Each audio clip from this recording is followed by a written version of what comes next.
Hello, this is Luis, and I'm going to do my best to showcase my process, my thought process, and adding texture to clothing in an illustration. Well, the first thing you want to start with is not thinking about adding texture just straight up without a few basics about the behavior of clothing and the color. And as you can see, I have an illustration here ready and set to go. But first I'm going to find my sketch of the illustration. Where is it? Okay, here it is.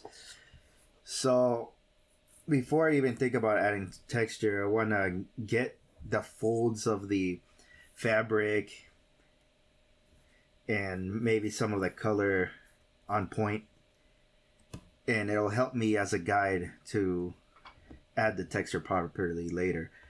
I purposely drew this pose just to show a little bit of foreshortenings here. I'm gonna start a new layer here. Texture patterns like to follow the orientation of the clothing in a 3D manner, such as, let's say, if I had a clothing that if I had a texture that had a lot of lines in it. Obviously, I have this part of the leg, which is very cylindrical. You want to make sure that it's going to follow around like this, you know. And as you can see, I have both axes here where it's going on the bottom like this, and as the way it goes to the top, it goes over. So it's something to think about before you start putting texture, otherwise it'll just end up looking flat. And maybe that's what you want. Maybe some artistic way you just want the texture flat. You know, I've seen it used that way before. But let's start with thinking about, you know, as you know, you got some big creases on the denim jeans, and then the texture would end up following this if you have a texture in which the texture's pattern will wrap around, you know. So, and even when you're sketching, when you first start sketching, you want to get the orientation of the clothing correct besides its perspective. As you can see,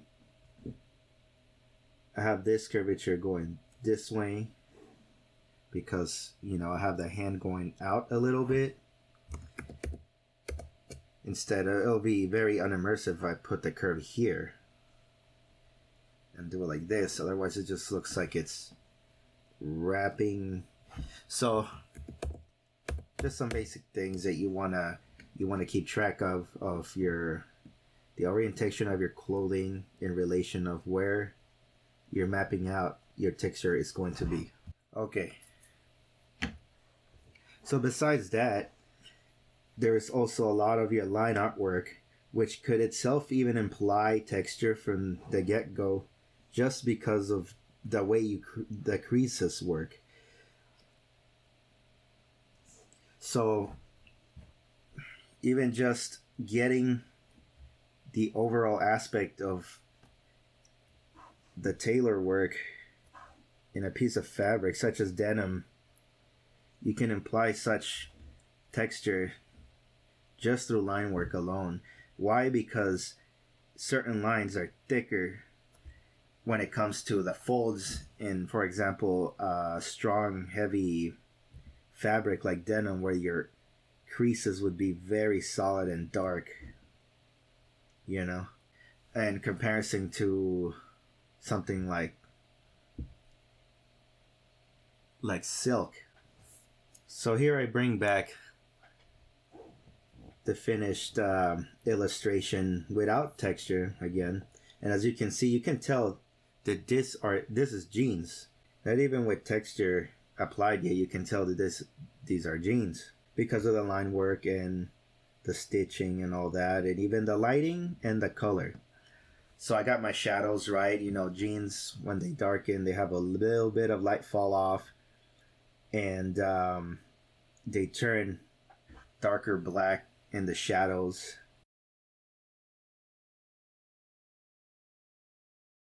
as well as the light shining in brightness, it's diffused into a matte finish. And if you can think about the behavior of the clothing in terms of its folds based on your character's position, or does the material have a more matte finish, or does it have a glow, or does it have a sheen to it, like silk or something made with more plastic material. So as here you can tell, I have her long sleeves are cotton, maybe cotton, while her jeans are denim. Both will have a matte finish to it. So I got the lighting correct, I got the folds correct. Now I can think about start bringing in some texture. So besides this illustration, I have like a mannequin face here. Sorry, I know it's a little creepy, but I just wanted something really basic. I wasn't gonna draw a full-on face here. Here's my mannequin model, and she has both a transparent silk veil and like a folded over, several layers of silk just on her head, kind of like a nun would wear. But I made it blue just because I wanted to. I think blue would best represent what I'm trying to do here. So with silk, as you can see, its behavior, speaking of clothing behavior, unlike something thick like denim or leather, silk cascades like water. Unlike leather and denim, it will not have little tiny creases anywhere, because silk likes to self-heal. If you felt silk before, it is a little stretchy, it has a rubber bandy feel to it, so it self-heals if you stretch it around, so it will not crease as much. It will create long creases that taper down, but you won't. But as you can see, it's very smooth. And you can already tell it's starting to look like silk because I got the lighting, the behavior, and the colors correct in terms of how that texture, in respect to that texture. So what do I mean by that in terms of silk? Well, as you can see, in that transparent area, notice that you can only see, in the midtones, you can only see the figure in the background. The parts that shine the most with light will be diffusing the character underneath. They will blur out and show less of what it's covering. So you can see there's a bit more blur and less of the character underneath, like this. See that? The light will cover up any figure underneath this transparent veil, whilst the midtones you can still see underneath.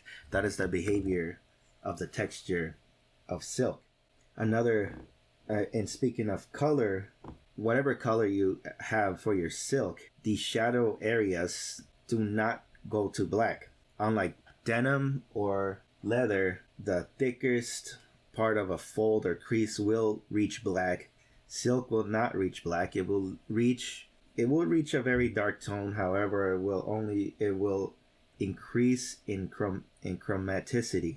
By that I mean, obviously, it turns, for example, here will turn more blue more than it turns more black, because the way the light shines through it, it creates more chromaticity in its layers. The thicker it gets, or the stronger the fold is. When it comes to lighting up the texture of silk, the midtones will get gray. As you can see right here, there's barely any chromaticity to it. In shiny parts, it has gray, unless it's directly shining the white light. So that can be pure white.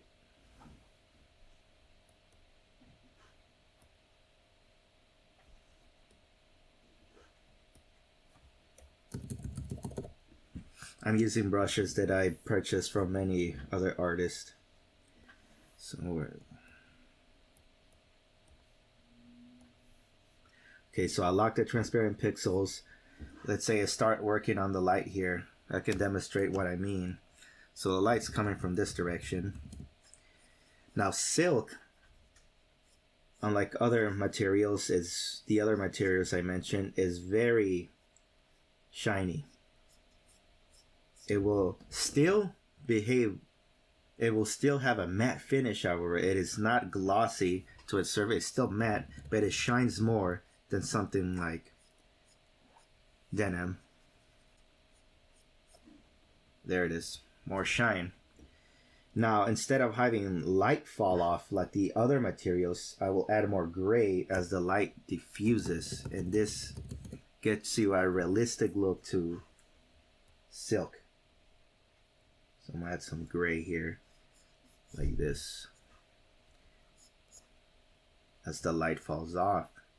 Instead, where the chromaticity is, as I said earlier, will be in the darkest areas, as you can see here. Let's say there's no more light going down here. That's where you'll increase your color. Midtones are gray, and the light is white. As you can see here in the transparent one, around the curvature that wraps around her face, I made the blue even more chromatic, because there's where the darker shadows would be in place, especially with the heavy one tapering on top of it. I find it easier to use something more like an airbrush, so I don't get harsh lines when working with something diffused and matte like silk. If I press too hard, I can always use some sort of blurring filter, or maybe a blurring brush that I might have around.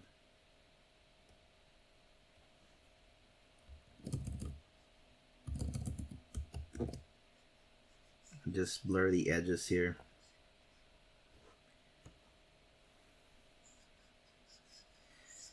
As I mentioned, you want to be careful with silk. You don't want creases, because that will be unimmersive of the texture represented.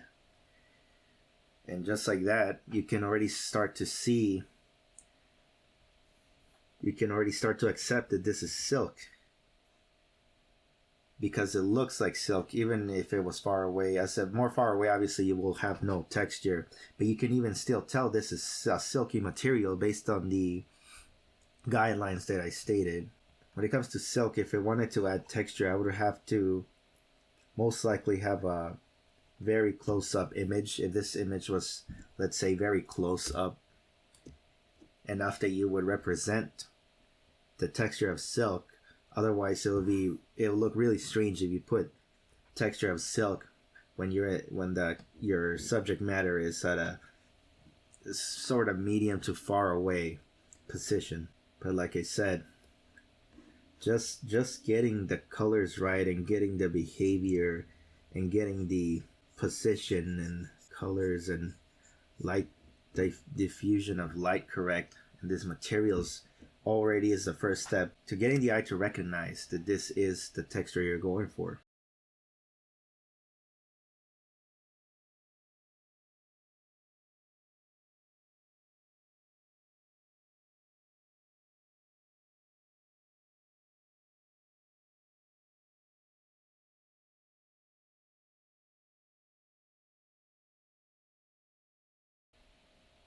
Sometimes you can even represent a big crease on silk. For example, right here, I want to represent like a very tiny subtle crease right here with just light. As you can see, I increase the concentration of light, and you can already tell that there's a very minor curvature. If I were to exaggerate, I'm doing something like this, right?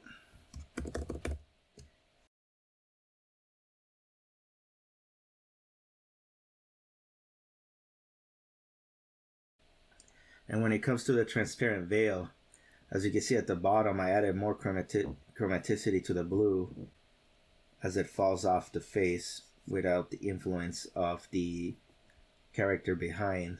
As I said, big creases have like no black. They're just a blue with higher chroma to it. Pretty much these creases right here. So that's the behavior of silk. Let's go back to our first main character here. So denim may have big, long, thick creases, but it will also have, if you notice, very little tiny creases here and there, such as over here. As you can see, I implied them. Denim is very easily malleable and is very subject to small creases. You could just try it yourself and crumple up a denim and you'll see a bunch of creases form. The same could be said about something made out of wool or something made out of cotton, like the shirt, and even leather. So speaking of the behavior of clothing and understanding where the creases are, you have to think about the crease points of where tension is. So I have my sketch here, and as you can see, the most tension is in the parts of the body is where the clothing will have the thickest creases. For example, here at the bottom of the shoulder and the armpit, there's a little bit of stretching here coming from around the back of the shoulder. Right here where the elbow, forearm bend. And depending on how loose the clothing is, you want to decide early on if your clothing is very loose, very tight, very, very stretchy. So I made her cotton shirt fairly loosely, as it just tapers over right here, going like this. Well, something like this leather vest, the material already, if you have any examples to study from, maybe from online, or you have these materials at home, you can note how, even though it can be subjective to very small creases, if you check it out yourself and just crumple it up a little, it'll retain some crease information by memory. But if you just wear leather like this, it is so thick that the material behavior would be that it would want to stay in one shape. So it keeps most of its integrity from the get-go, as opposed to obviously the cotton shirt, the creases would influence basically all around the shirt, like this, and very, very subject to the smallest nuance of influence. While the leather will only crease in its heaviest sections of influence, such as the armpit here. I could just exaggerate a bit how much pinch it's getting, how much stretch it's getting down here. Well, you can see a crease just kind of stretching it down based on her position. Or right here where the neck is. But for example, in her shoes here, leather shoes, they would have a lot more creases, but not because it's so loose like the cotton shirt, but because right here where the point of bending is so strong that it has no choice but to really crease up. Leather has that behavior where it just really wants to, when you crumple it up, it will really crumple. Something like this. The finished shoes, as you can see. However, this piece of leather is a bit thinner than the vest I gave her. You can decide for yourself, such as this piece of leather has more layers and it's thicker, therefore it will not crease from its points of no influence. As you can see here, the armpit is the heaviest pinch. Whereas the shoe, let's say it's just one layer of leather, the leather can succumb to small creases even then, while making the big creases right here very thick and noticeable. And without having added the texture of leather, you can tell it's leather just by its behavior of its creases, but also because of the color and the lighting, as I mentioned. Leather will, unlike denim, will be even more shinier. If you notice, leather, it can get pretty glossy where the light's the strongest and have a lot of, as you can see in the back of the shoe here, it'll have a lot of background reflection in its curvature. So leather is very heavily influenced by backlighting, unlike denim, which the backlighting in denim, it's a lot more diffused. As you can see, there is no the background influence, which will help the eye to recognize that this is denim. Speaking of color, leather and its crease points will have more chromaticity versus just adding grays and blacks. The darker it gets, it will get blacker. However, in its mid-tones, you can add some gray after the shining white. But even on the heavier mid-tones, as you can see, I added more red. As you can see, I'm highlighted a bit more. That's where the color can shine the most, representing the color of the leather you have here. It's in its heavier mid-tones. You will see that it's a kind of a wine red color you can turn the shoes into. Unless, of course, your leather would be a black leather. But if it is a colored leather, you want to add the most chromaticity in your heavier mid-tones. And that is how leather is best represented.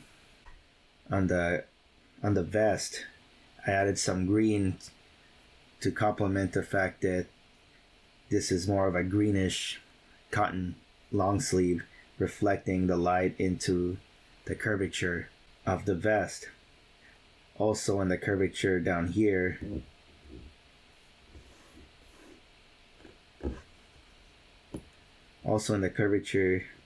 you can see the light reflecting off the blue jeans. You can see the light reflecting off the blue jeans right here. Some backlighting in the back, some bounce light. Basically, I added a bit more purple down here just to increase its chromaticity so it doesn't look flat. And just like that, you can I can imply that this is leather before I even start with any texture. And when it comes to cotton, as I said earlier, the creases will be long, thick, or even subtle based on how much crease influence there is. They can have little small creases, big, long, deep creases, because it's very malleable. While compared to denim, which is a little less, just a little thicker and heavier than cotton, it's a little less malleable. And then tier 3 would be obviously leather, which needs heavier influence to be more malleable. And as you can see, one of the biggest reasons I drew my character in this position was so I can showcase how then the denim here is really creasing at the point of the knee. You can see the really thick lines that form based on how much the knee is bent. There's stretching here going on, and there's heavy folding. The same holds true in the other leg. As you can see, where the knee is bent, there's where the heavier line creases are. They usually have this like loop to it where they just kind of fall onto each other, creating like a pattern, a small pattern of creases. Okay, so now that we got those basics out of the way, I want to talk about using Clip Studio features to increase our workflow when working with texture, as well as the many different ways that you can apply the texture and apply the texture. So I like to say imply texture because you don't need to cover up your whole image and character with a big fat texture file or texture image. You can imply texture just from picking small parts of the image and start drawing your own texture, applying only your texture file to specific areas in your clothing. This can help you achieve a more painterly feel if you don't want to go hyper realistic. And of course, drawing specific spots with texture that are closer to the camera adds more immersion. Adding texture obviously only works if your character is mostly at a close-up angle versus being far away. The best way to represent your texture would be with the basics I talked about, achieving the correct color and behavior of the clothing, the light diffusion, the composition of the clothing. If you got all those down, then drawing it far away, people's eyes will easily determine that that's the material that you're trying to create. So I'm gonna work non-destructively here. I'll add another layer. I'll keep transparency pixel lock, that way I can draw inside the jeans layer. Use something like the pen tool and start creating jean textures just freehand if you find this relaxing, without having to just rely on putting in a texture file. You can start studying in your own home just what the texture looks like up close and just start mimicking its pattern. Now with implied texture, it's not only about just putting small patches of texture. You can do things like avoiding putting it all across, the entire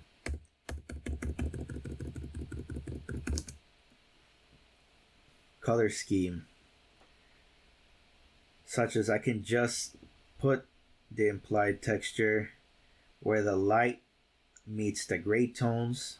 I can pick this or change it with C, keystroke C, to go back to transparent erasing. Erase back and forth. And I can just imply the texture where the light is, such as in these creases,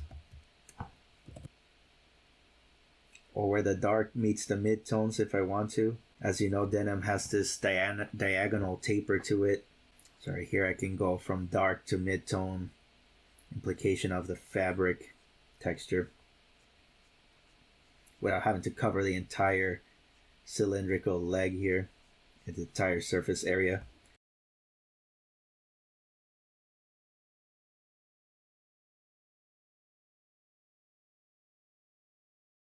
Same over here.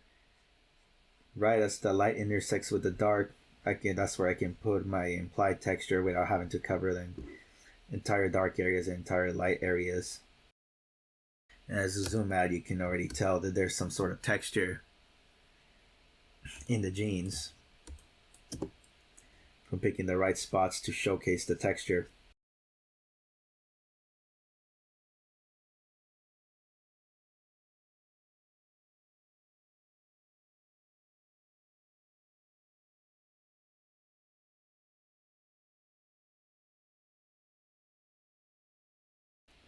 Now I could start doing the same thing for the leather vest here. Start drawing a pattern here, which will take forever. I don't want to worry about the highlights just yet. That comes after I create the crease patterns with the darkest areas. So let's say I want to save time. Let's start using Clip Studio tools. So here I'll have a rough representation of the texture of leather that I've quickly created. I can cover more area by just duplicating this several times over. Make the texture bigger, overlap. Transform and rotate it so there's variation. So I can make the texture bigger that way. Oh, I see that you've noticed that I've been quickly duplicating this texture while creating a new layer for each iteration at the same time and quickly. Well, this is a cool trick you can do in Clip Studio. I have this tool I created, Move and Duplicate. Now, this is the same thing as grabbing the tool properties and keep pressing this checkbox that says Keep Original Image. Now, if I was just using the Move tool, I would have to check mark that box every time. But what I can do is I can duplicate the Move subtool, right click it, go to modifier key settings. I can give it a new name, call it Move 2. In that case, I had named it Move and Dupe. And what I did here is that I told it when I hold Alt modifier key, tool auxiliary operation, that's what I put for this tab. In the settings, I checked on the Keep Original Image option. So now what I'm telling this new tool to do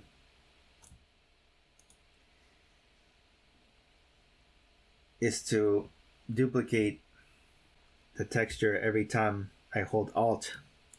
I can move it by itself, just as a Move tool works. Hold Alt,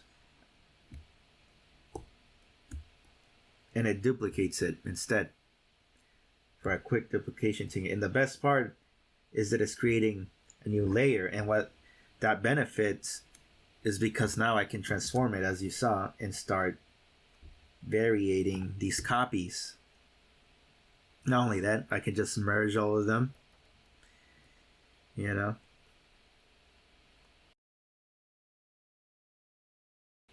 And now I can make it even bigger copies and just cover more area, even more area, right?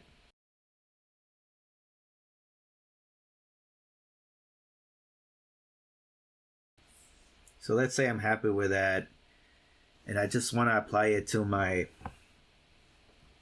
leather vest here. But I made a mistake. My whole layer is both the skin and the leather vest at the same time. So I could go create a quick mask and just start separating it. But I want to show you another Clip Studio technique that I like to use that helps work non-destructively and strategically to apply texture. So what I'm gonna do, let's turn this off. I'm going to go to Select, Convert to Selection Layer. Well, first, I want to Control click this entire layer, right? You can see there's a lot more areas that this layer holds. Go to Select, Convert to Selection Layer. Now I create kind of a mask that is green, holding the entire selection from that layer. What I can do from here is I can start erasing that green with either a pen tool or holding E for the eraser. Whatever can help you get there swiftly and perfectly and smoothly.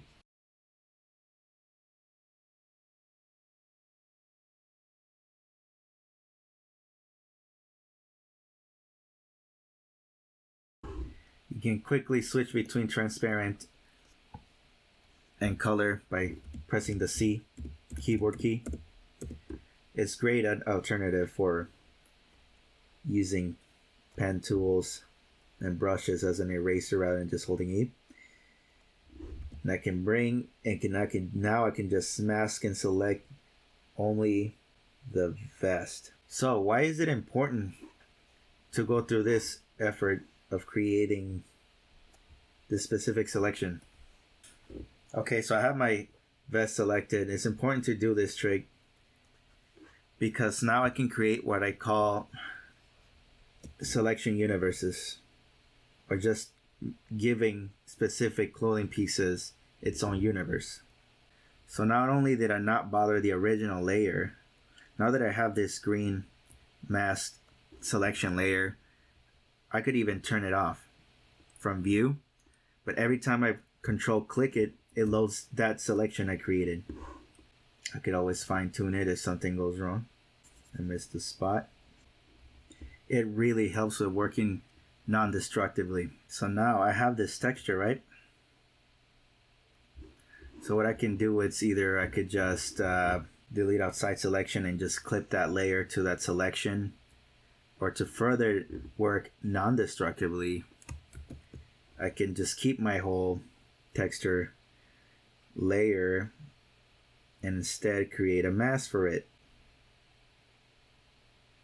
Mask outside selection. And now it has its own mask while not deleting the rest of the texture I created. And it's inside the selection that I can load at any time I want. So speaking of creating clothing universes, how this functions is that, let's say I go to the long sleeve shirt.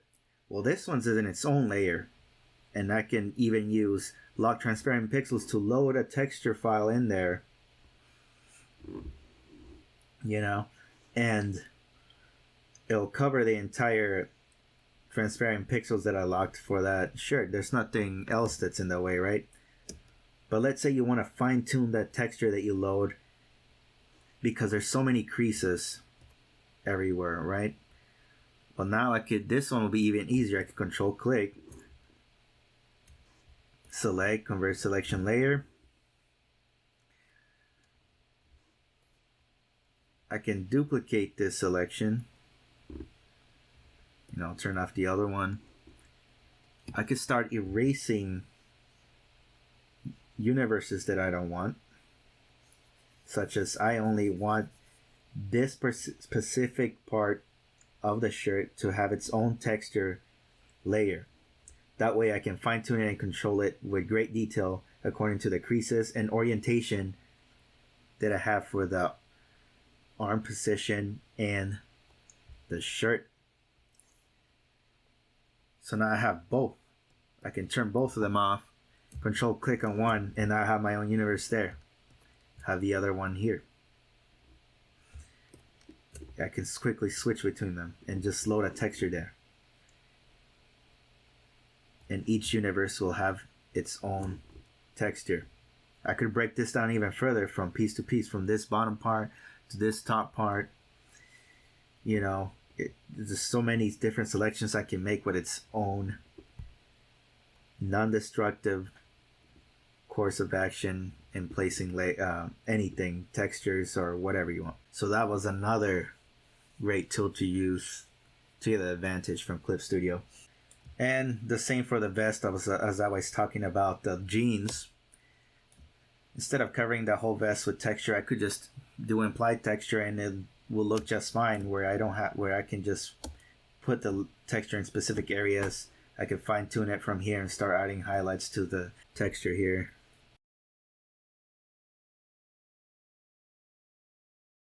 And this is a fun way of you yourself drawing the texture freehand,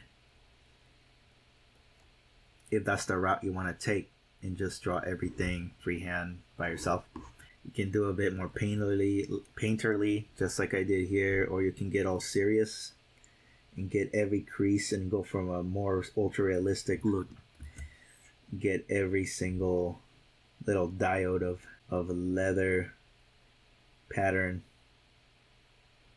Because as you know, leather is basically a skin texture. Very variating shapes all around. I should probably be working on a separate layer to work non-destructively, actually. Okay, so here I got all my universes created on different selection layers. Just like this.